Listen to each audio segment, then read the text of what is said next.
کیا اب جانتے ہیں؟ ایک ایسی قوم تھی جس نے اللہ کے نبی کو جھٹلایا، مہمانوں کی بے حرمتی کی اور گناہ کو فخر بنا لیا۔ یہ ہے حضرت لوط علیہ السلام اور صدوم کی ہلاکت خیز داستان۔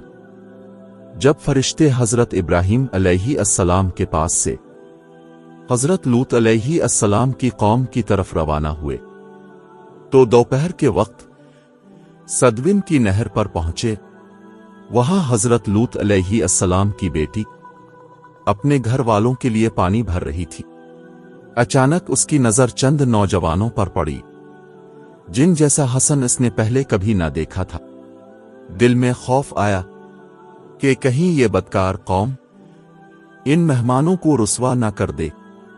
وہ دوڑتی ہوئی اپنے والد کے پاس آئی اور سب کچھ بتا دیا، مگر افسوس حضرت لوط علیہ السلام کی بیوی خاموش نہ رہ سکی اور اس نے شہر والوں کو خبر دے دی۔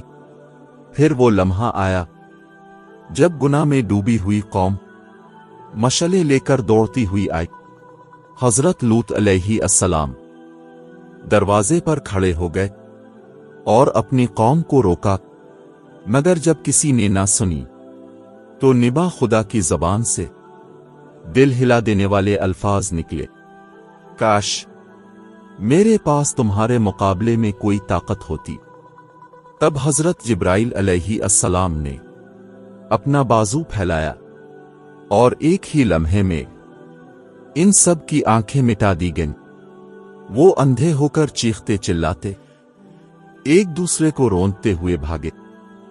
فرشتوں نے کہا، اے لوط، ہم تمہارے رب کے بھیجے ہوئے ہیں، یہ لوگ تم تک نہیں پہنچ سکتے۔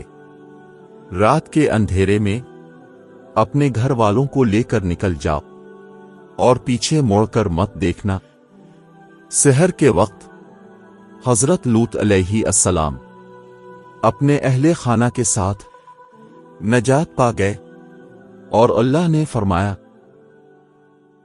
ہم نے لوط کے گھر والوں کو سحر کے وقت بچا لیا۔